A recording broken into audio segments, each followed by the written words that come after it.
Hello, and welcome to the presentation on how to be a student or how to find success as a student. We want to spend some time on making suggestions and outlining some concepts and ideas that'll really help you in your journey along the way and how you can maximize the time that you're investing in the Combat Shillelagh stick fighting system, and in general, how to be a better student no matter what you might be studying. So let's get started.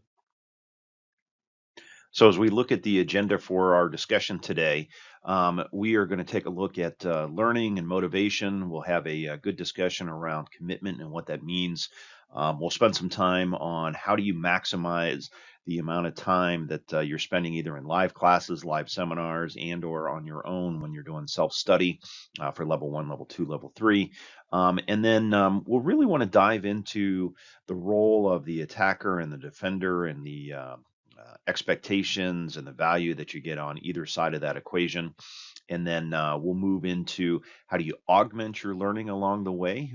This is not the only source coming from us, but we certainly want to augment with outside material, whether that's books, live training events, subject matter experts, you name it. And then we'll wrap it up with really your responsibility as a student. So we should have some great conversation. Looking forward to it. Please pay attention, take notes as you go, and we'll keep on going. Thank you. Whenever I have somebody walk in the front door of the training hall or reach out to me via email, make a phone call, contact us through the website, what have you, I really want to ask them a couple of questions, and I do this all the time. The first one that I always like to put in front of them is, why do you train or why do you want to train? What are the goals?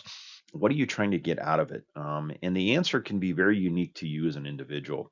But I get answers of all kinds. I get answers of, I want to learn how to defend myself. I get answers such as, I'm really looking for a good workout. I'm looking for health and fitness.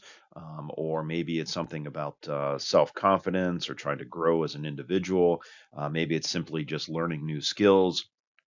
People that might have been training in martial arts for a long time may answer that question on why do you train or why do you want to train, to simply expand their knowledge and skill set and understandings. They want to add potentially stick fighting to something else that they already study. The point is that the answers to the question really isn't as important as asking that question for yourself. It's all about having clarity of purpose. And what I find is people first enter the live training hall and or even in the virtual remote environments. The reasons for training may change and morph over time, and again, that's perfectly okay. But I do highly suggest that you think through that question. Why did you join? Why do you want to join? Why do you train? Why do you want to train? And really put some clarity of purpose on what's the answer to those questions. And the reason I do that is because one, you get a better understanding on yourself and what you're trying to accomplish, where you're trying to get to. But it really also helps you clarify where you spend your time and what you spend your time on when you understand what you're trying to get out of it. So it's very much having a good goal and then lining up all your efforts to achieve that goal over a long period of time. This isn't a casual investment of time or effort, or it certainly shouldn't be, in my opinion. So if you're going to invest time, effort, money, dedicate a piece of your life to the study of a martial art, and in particular shillelagh stick fighting, then you really want to understand why you're doing that. If you've been here for a while, I also ask the question, why are you still here? And I don't even need to know the answer to that question. But this is part of that more for change that happens on, why you might have walked in the front door on day one, and then why are you still here 3 years, 5 years, 10 years later? And how have your goals changed? What has it given to your life? What have you gotten a better understanding about what you're getting out of it, and what you're putting into it? And then that's directly attached to, are you committed? This isn't something that you try it on and then 2 days later you move on and do something else. I firmly believe that you get to better places in life when you make a conscious decision that you want to do something, whatever that something is, and then you commit yourself to it to really extract the most value that you can out of whatever that investment of time and effort is. And that usually means long-term investment of time and effort. And long-term can be a relative description or definition. Long-term can be defined by you. Is long-term a year? Is long-term 2 years, 5 years, 10 years? I've been in the martial arts now 36 years. So long-term for me is actually measured in decades, not in individual years or months. And then where do you want to get to? If you look at this again, somebody walks in the front door, reaches out initially on day one. They may want to just get to, hey, I want to study, have some fun, learn some new skills. Or somebody may say, hey, I very specifically want to get to a black belt level. Somebody else may say, you know what, not only do I want to get to black belt level, but I actually want to be an instructor. I want to teach. Or sooner or later, I want to get to a point where I open my own school and I actually help other people on this path behind me. So the significant question is, where do you want to get to? And that answer can change as well over time. When I started in the martial arts 3.5+ decades ago, it was very selfish. I was doing it for myself. I wanted to get to black belt, and black belt to me seemed light years so far in front of me. It was going to take me forever. But then, as I progressed, as I continued to earn rank, as I continued to study, as I continued to grow, where I wanted to get to started to change. Sooner or later, I got to a point where I wanted to give back. I wanted to help other people that were coming along behind me. And it wasn't so much that I wanted to be a teacher, but it was more of I wanted to help other people along the way. And that led me down paths of becoming an instructor, opening a school, having full-time dedicated space. And originally that was not my goal, but it became my goal as I went. And then as you set your goals, whatever they might be, and I use goals in a plural fashion, suggest you write them down and, think about, what your goals could be and then move towards them every single day. But reevaluate yourself. How have those goals changed? Or as you meet a goal and you kind of check it off the list, did you replace it with a new, bigger, more audacious goal in its place? It's one of the ways that you continue to grow is you set the goal, you work towards the goal, you complete the goal, you set another one, and every single time maybe it's a bigger, broader, more difficult goal, more long term, and you continue to move towards whatever that end point might look like. And it really is a journey. I will tell you that I don't think that anybody is ever finished. You will hear me use the term that we want to always be the most or the best version of us as we can be, and being a fully realized human being in all those aspects and all pieces of our lives. But you're never done kind of polishing and being a better version of yourself. So as you set your goals, meet your goals, how have they changed, right? And again, I don't need to know the answer to this question, but it's an important question to ask yourself. And then what do you expect to get out of your time? Again, goes back to, why are you here? Why are you training? Why did you join? What are your goals? But what is the value that you're looking to extract in exchange for your investment of time, effort, and money? So this is all about motivation on why you walked in the front door, why are you still here, and what long-term value and benefit you get out of the training. And this applies to any martial art, not just necessarily shillelagh stick fighting. But this also could be any other large endeavor in your life. Maybe you're going for higher education, or maybe you're going for some sort of certification, or maybe it's about personal relationships. Whatever the case may be, these are great ways to really understand the motivation, the learning, and the effort and the investment required to get there. So let's talk about definition of commitment. Little word means a lot. So I will tell you that I'm a big fan of committing. Don't do anything casually. If you're going to do something, go all in. Put all your effort behind the decision, the goal, and then make that decision that you really want to grow. Because commitment is really all about growing. You set that goal. You want to do something, be something else, acquire new skills. Uh, Extract that value from whatever your efforts are. But one of the practical ways to really understand this is when you're going to make a commitment or make that decision to grow in some way, shape, or form, write out the goals. I have a whiteboard in my office, excuse me, And I write out 1 year goals, 3 year goals, 5 year goals. I actually also write out 10 year goals. And the act of writing those down help them manifest. So this is really also about kind of programming yourself. So if you're clear, or as clear as you can be, and have clarity on where you're trying to get to, what the goals are you're trying to achieve, it will actually help you achieve them by simply writing them down. It kind of forces your brain to really think through it and clarify or narrow it down, and then put words on paper or on a whiteboard, and then start to put actions behind there to move towards those goals. So once you identify whatever a goal might be, whether it's hey, in combat shillelagh stick fighting, you want to get to black belt, for example, map out the steps that are required to get there. And that doesn't just mean, hey, I sign up for a program, but that means, as an example, hey, I'm going to train, twice a week, every week, and be very specific in writing out those steps that you need to get there. So maybe the specifics aren't just, I'm going to train twice a week or 3 times a week, but you're going to put down, I'm going to train on Monday at 7 p.m. to 9 p.m. and Wednesday 7 to 9 p.m. and Saturday mornings from 11 a.m. to 1 p.m. Whatever the level of detail, the more specific you are, the more likely you'll actually do those steps, and more likely than not that you'll actually hold yourself accountable to taking those steps. So more specific is always better. And if you think you've been specific, write it down, go back, take a look at it, and then try to do one more layer deeper from a specificity perspective to really figure out how you're going to move towards your goal. And then put mileposts or goalposts or some sort of steps along the way. So tiny steps, and then big steps. And then there's nothing more satisfying than checking off as you do some of your actions, mapping and moving towards your goal.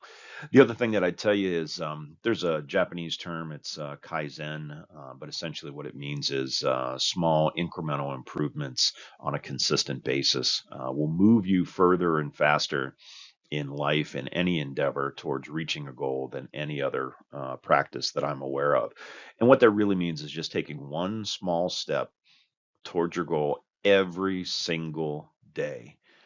No matter how small, what you'll find is over a long period of time, that will add up to massive amounts of accomplishments and steps towards a goal or towards your goals. Just simply taking one small positive action or step towards it every single day. It doesn't have to be some big, huge step. That's usually where people kind of get stuck in trying to reach a goal, is they think they have to do one big huge whatever, and then it gets intimidating, and then they put it off and they procrastinate, and then they just don't accomplish things because it seems so much more difficult. But when you break it down into small steps, it seems much more achievable, and it is, which is more likely for you to actually take those steps or accomplish those steps. And then hold yourself accountable. You really have to be responsible to yourself. What I find a really good way, and you'll hear this sometimes in like diet plans, for example, as a really good example, is have other people hold you accountable. If you make your goals public and make your progress public in some way, shape, or form, and hold yourself accountable, you're more likely to do it as well. And that doesn't mean you need to splash it all over social media, but have a spouse or a significant other or a relative or a child or a close friend. Let them know what you're trying to accomplish, and then ask them to hold you accountable and do a little bit of an inspection and ask you how you're doing on your steps towards your goal. And then here's the other thing. Look, life gets in the way. We're all busy. You may be a parent, you may have a full-time job, you've got career responsibilities. You may just honestly, any particular day, I just don't feel like it. It's okay. You can be kind to yourself and realize that once in a while, it's okay not to make that progress, or you may feel like you backslid for a week or two. Um, don't beat yourself up. Give yourself permission to say it's okay. Where that starts to become a trap is if you do that too consistently and you're not progressing. So once in a while is perfectly fine. Life gets in the way. You get a little burned out. Pause, rest, get caught back up, get re-energized, and then get right back to it. All right, so let's spend some time here. We'll shift to the practical, right? So I want to talk about maximizing your class time. And this means either live class time, so students that might be here in our home training hall, or any of the remote groups training around the country or around the world under an instructor, and or folks that are training in the remote distance learning fashion that might have dedicated study time. And I really want you to have a couple of good habits to maximize that investment of time. Um, One thing is going to be consistency. I will tell you that the only way that I see really good growth and skill set building is consistent attendance and dedicated time set aside to actually do the study and do the practice, and invest that time into practicing everything that we do. So if you're going to go to a live training hall, this means, 2, 3 days a week, consistently, week after week after week, you're in attendance, you're in classes, you're practicing, you're training. If you're self-study or you're distance learning, this means setting aside consistent, dedicated time to actually go through the material and do the practice. It's the only way that you can build skill. You'll hear there's been a bunch of studies about what it takes to get to some level of mastery, and you'll hear a term that, hey, it takes 10,000 hours to get to mastery of anything, whatever it might be that you're studying. And I find that to be true, but really the core concept underneath that is the amount of study and consistent levels of study to get to any sort of mastery or deep understanding of material. You've got to put the time in. There's no shortcut for it. If you're coming to a live class, and or you're coming to a seminar or an event, be on time, be respectful, show up early, be prepared, be ready to go, be right in the mindset that you're there to learn. Open your mind, approach it from a beginner's mindset perspective.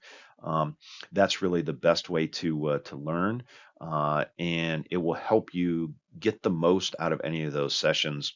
You're there, you're in the moment, you're really paying attention, and you're eager to learn and absorb new information. And again, if you're remote, you're doing the distance learning, schedule time slots for your self study, whatever works for you. The whole point of the program was to allow you to study from anywhere in the world on your own schedule, anytime. Everything is on demand from a material perspective. So, whatever works for you, pick the time, but then schedule it and dedicate the time. And of course, if you need to change it from week to week or month to month based on, what's going on in your life, you can certainly do that. But schedule it. Don't do it, or I would not recommend that you do it kind of in an ad hoc fashion. In other words, don't make it random. Like, hey, I think I'm going to train, and then I'll go do that. What you'll find is you'll probably skip or delay training if it's not scheduled.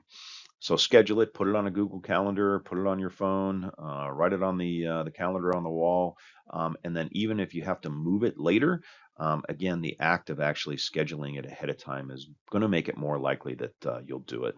Um, when I say prepare for your class, so if you're going to prepare for your training session, for example, what's the level, what's the subject matter that you want to spend time on? Think about that ahead of time and get into the mindset that I want to practice X and then spend that time practicing X, whether it's striking or footwork or angles or whatever the case may be.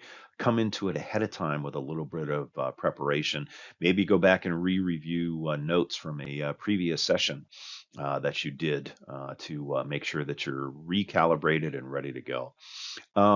You'll want to have respect for the training hall, for the instructors, and other fellow students. And again, this can be virtual or live in a training hall or a seminar or an event. But really come to it with an attitude of respect for people that have been here before you, respect for people that have higher levels or deeper levels of knowledge than you might have at this moment in time, but have respect for that space, respect for the people that are trying to help you on your path, and respect for other people that are on the same path as you that are trying to learn at the same time. Um, Asking questions. This one's interesting. I find the people that grow the fastest, or are the most successful at growing and acquiring new skill sets are the ones that ask questions. There are lots of channels to reach out to us. You can reach out to us in email. You can call us on the phone. You can post in a direct message. You can respond on Facebook page, the Instagram page, TikTok page, YouTube, you name it. But ask questions. You'd be surprised how much faster you're going to learn when you ask pointed questions. If something's just not clear, you don't understand it, we're here to help you. So take full advantage of it. I'll tell you to think for yourself, and this will show up on another slide, which is, I'm not here to really spoon feed you. So really want you to think for yourself. And I guess that means a couple of things.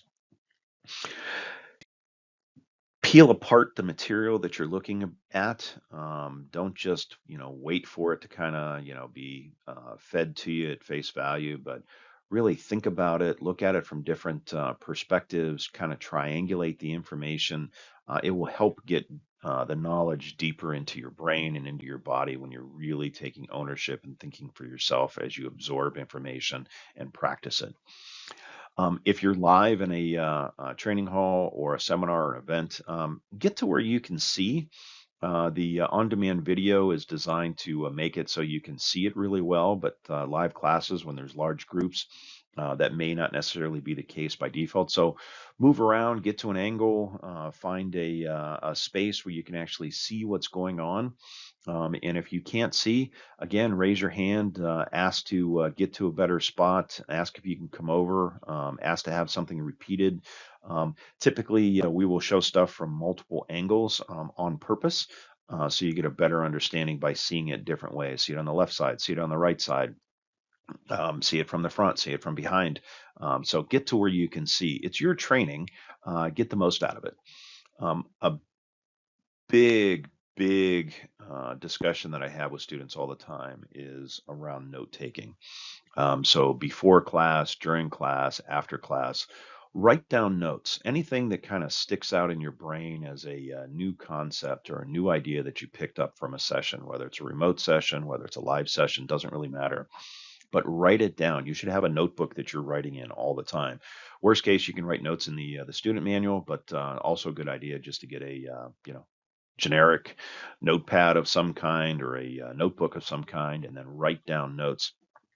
What you'll find is the act of writing actually programs your brain to understand material better. What you'll also find is if you write something down and you've been training for a long time and you go back and look at those notes, they won't make any sense to you. They'll look like complete and utter gibberish 2 years, 3 years, 5 years, 10 years down the road. But the point is not the notes themselves, it's the act of note taking. I have notes over 3 decades, 3-ring binders, you name it. And there's a whole bunch of those notes that, just I have no idea what I was trying to articulate at the time to myself. And they're really not for anybody else. They're just for you. But I found that the act of writing it actually helped me understand whatever the material was at the time I was paying attention to. And then the last one here on maximizing your class or study time, I want you to listen to your body. If you're injured, you have some sort of challenge, you're hurt in some way, shape, or form, or really just not feeling it, training means a lot. It doesn't always have to be physical training. So change your training mode or model. And if you can't physically do something, shift it to mental. And mental training can be the writing of the notes, the reading of the notes, reading material from books and thought leaders in the space.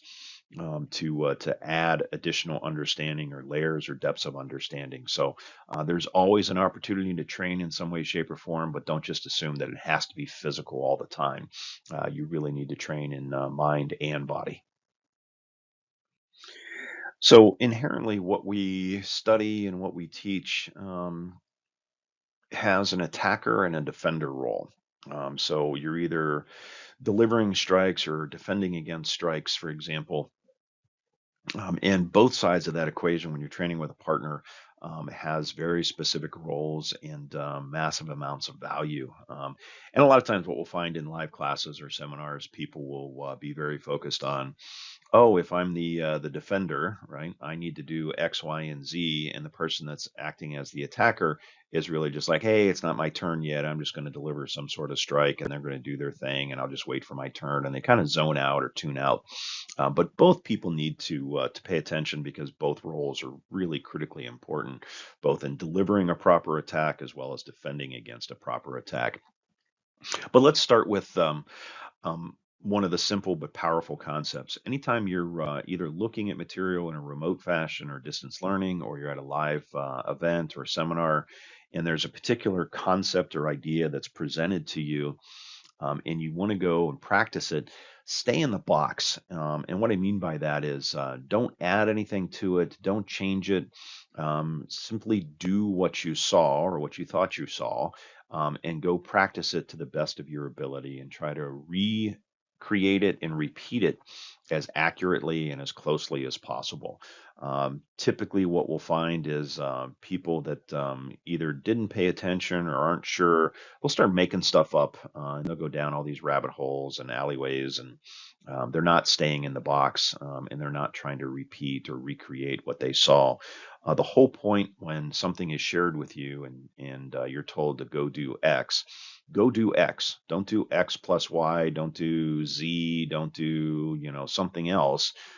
Really try to build the skill that was shared with you until you can do it as flawlessly and perfectly as possible. Because everything that's being shared with you has a point or a purpose. It may very well be a foundational skill that requires you to understand that first before you can even see the next step or the next development stage.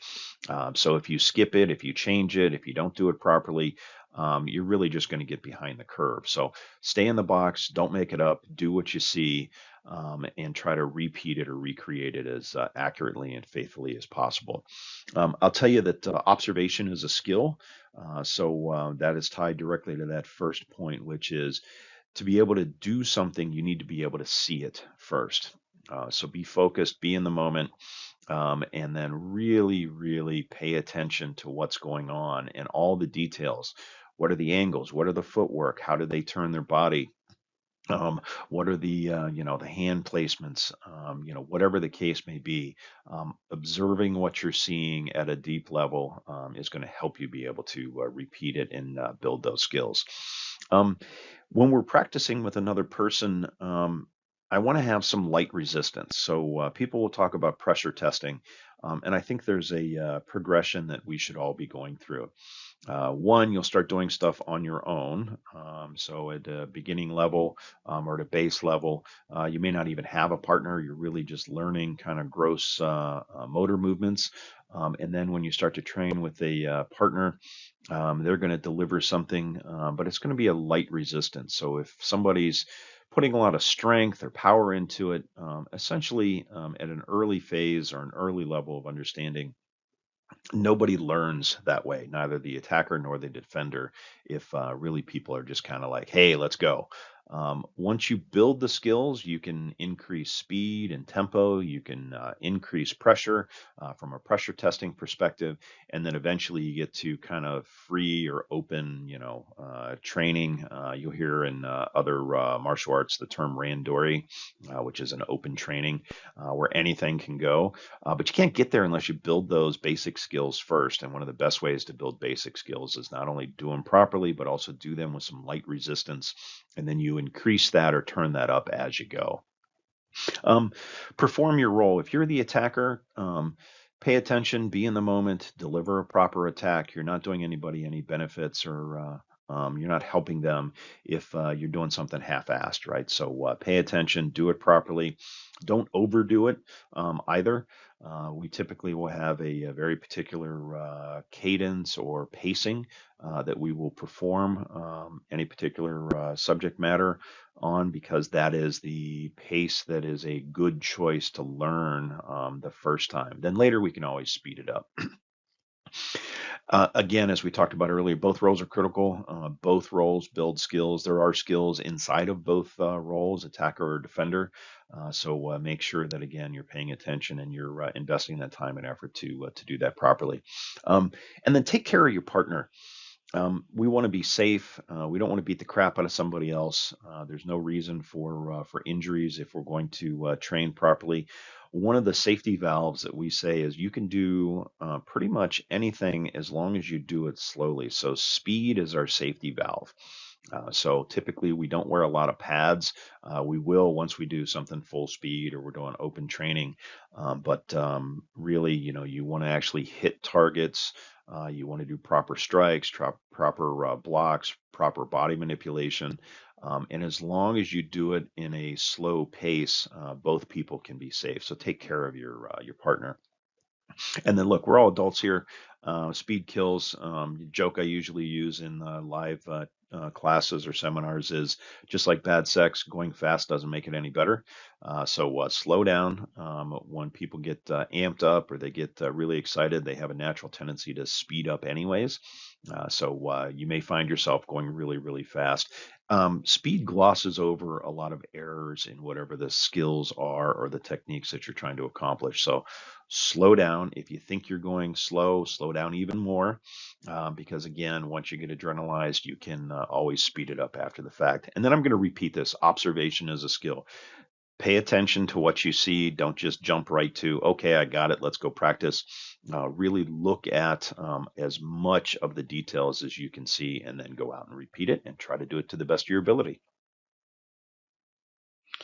So class time, the distance learning material, it's not the end all be all. So if you're really going to be a successful student and you're really going to build skills, um, there's a augmentation to your learning. And one of the things that am always a big fan of is augmenting that learning through reading material, right? So videos are one thing, but there's an awful lot of really good material out there. So the top of the book titles that you see here, certainly things from like John Hurley. There's not a lot of books on Shillelagh Irish stick fighting, but I will tell you that his are absolute best in class.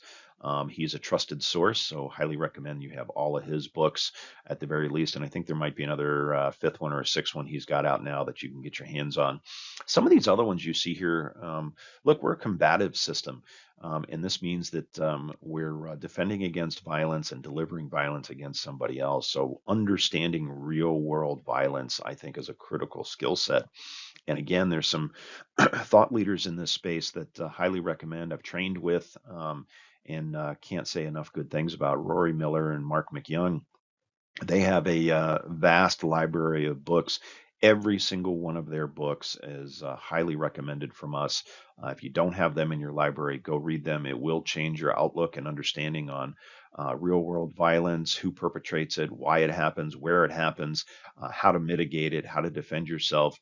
And then there's some legal aspects to it as well that is really important to understand. Unfortunately, a lot of people will get into self defense and martial arts and they'll never explore the legal aspects, which could certainly put you and people that you care about at risk. And that's a deeper subject. There's a presentation we've done called Module Zero that talks about that specifically that I would highly recommend you go and take a look at. But some of these other ones you'll see, The Righteous Mind, for example, it's kind of in the middle there, down towards the bottom right. It talks about kind of the roots of conflict, and this could be political conflict, verbal conflict, understanding where people come from, why they think the way that they do. It actually helps you head off potential opportunities for violence. So it's another example of you're augmenting your learning, you're understanding deeper concepts, and you're broadening your perspective through better understanding. So the live class time, the self-study time, it's really about 1/10 of the total learning process. So reading the books, consuming videos, expanding your knowledge and understanding on ancillary or complementary concepts and ideas is critically important. So read, you research, you explore. You should have a level of curiosity in everything that you do. And again, if you're investing time and effort, highly recommend that you keep that curiosity front and center.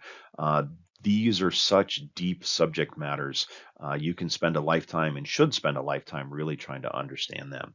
Um, Take notes. We talked about this for classes, for seminars, for self-study. I pretty consistently I'll write notes and then I'll actually retranscribe the notes. Pretty consistently. So I'll write it the first time, maybe shorthand in the middle of a class, and then I get home and then I'll rewrite them so it hopefully makes more sense for me. And then I build my own library. I've got an entire bookshelf behind me, floor to ceiling, stuffed with books, three ring binders, notes, you name it, because I'm invested in my time and in my effort to get the most out of it, and that's one of the ways that you do it. Obviously, we put together the student manual for Combat Shillelagh. We put an awful lot of material in there. Hopefully, you found it as rich and engaging as we did as we put it together. It's designed to be a reference and research material for you. So please refer back to it on a regular basis. And then expand your horizons. You have to be cautious when you look at um, videos or blogs or online sources from other martial arts. And the only reason I say cautious is it's easy to get down some rabbit holes, and you may or may not know whether they're actually trusted sources. If you're not sure, reach out to us. We'll make some recommendations. But again, augment your understanding and perspective. What you'll see as you look at other sources of material, you'll start to find commonalities between martial arts and approaches. So don't look for what's different, look for what's the same. And that is a shortcut to really understand principles. When we talked about principle based instruction, that's one of the things that we mean is what is the same between weapons? What is the same between systems? What is the same between particular approaches to fixing a problem? Those are going to be universal concepts that are really important to understand. You got to get to live events, you got to get to live seminars, you got to get to live classes.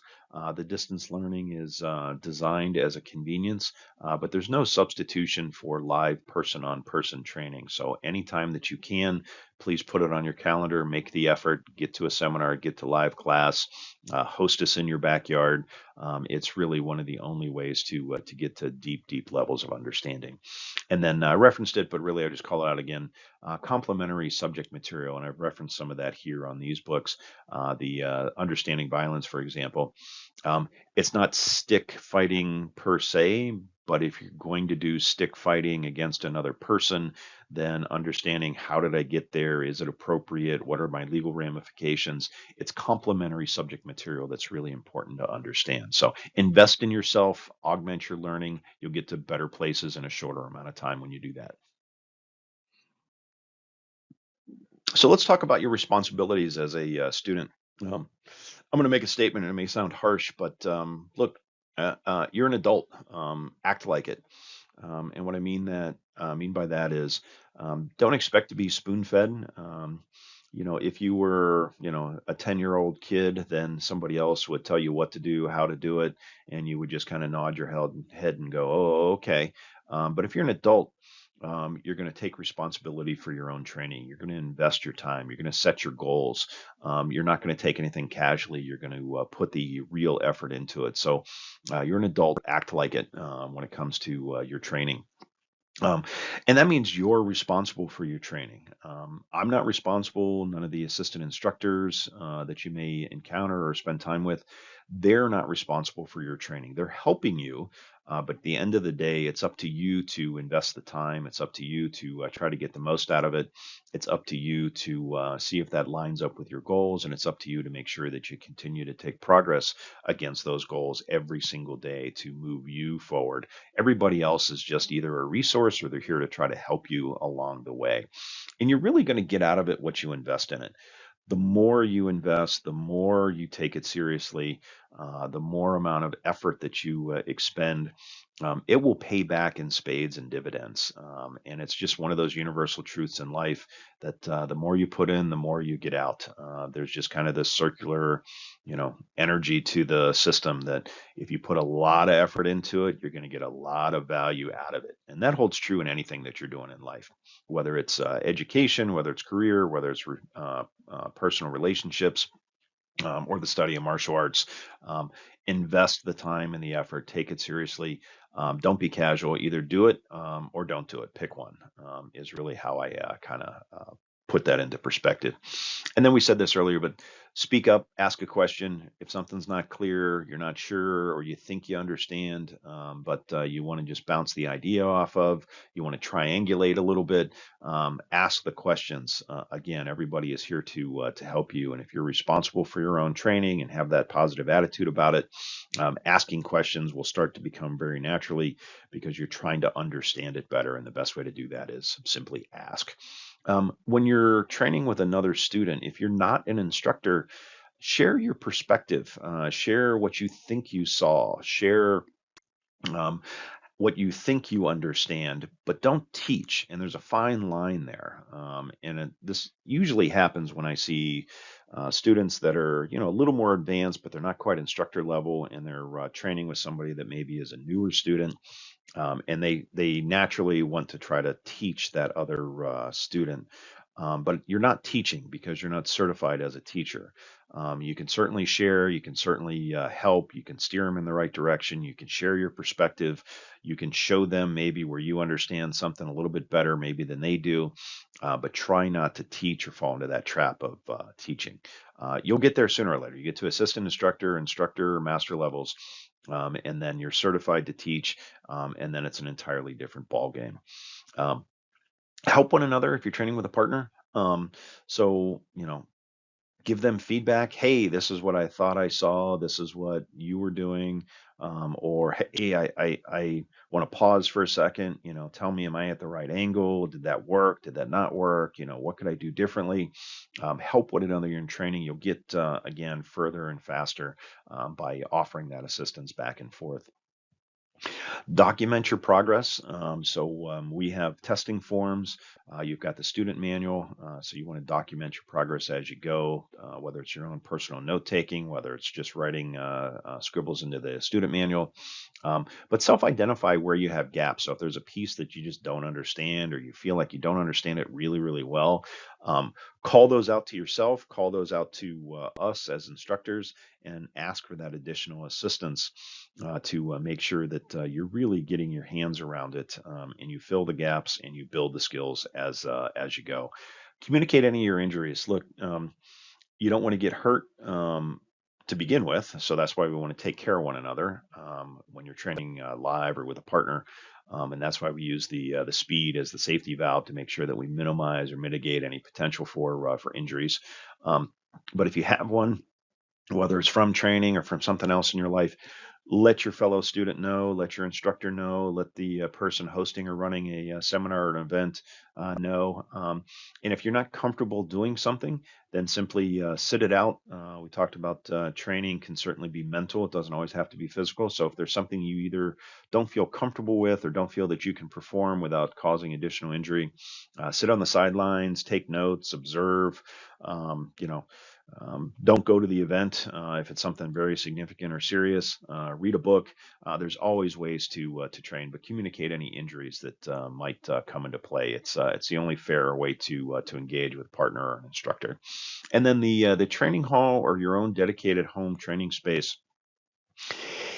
Treat it with the respect that it deserves. Take care of it. Make sure that it's clean. Make sure you have dedicated space if it's at home, whether that's in a bedroom or corner of a living room or down in a basement or out in a garage or out in your backyard, whatever it is. But having dedicated space and keeping it clean, keeping it organized, certainly will help you have a positive mental attitude and success in your training. If you're coming into a training hall, we clean up after ourselves. We don't leave garbage. We sweep the floors. We make sure that everything is clean and sanitized. And that's not just the responsibility of the person that owns or runs that training hall, but it's the responsibility of the students as well.